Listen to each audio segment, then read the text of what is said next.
Vaksin ni tipu. Orang mati sebab vaksin tau, bukan sebab Covid.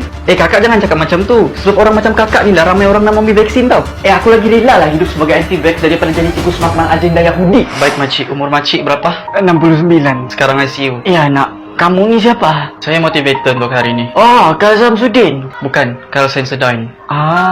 Jadi sekarang saya mau tanya makcik menyesal tidak dulu nak ambil vaksin? Menyesal nak.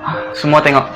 Makcik ni menyesal sebab masa muda dulu dia tidak ambil vaksin. Jangan macam tu nak, makcik malu. Makcik dapat malu, saya dapat marketing. Janganlah nak. Lah 50 ni makcik pergi vaksin. Makcik, daripada makcik ambil 50 tu lepas dia malukan makcik, saya bagi 50,000 untuk makcik ambil vaksin. Vaksin boleh dibeli, nyawa cuma sekali makcik. Belum terlambat untuk makcik ubah fikiran. Kepada anda di luar sana, jangan lupa ambil vaksin. Lindungi kita, lindungi semua. Tuju! MK makcik, MK.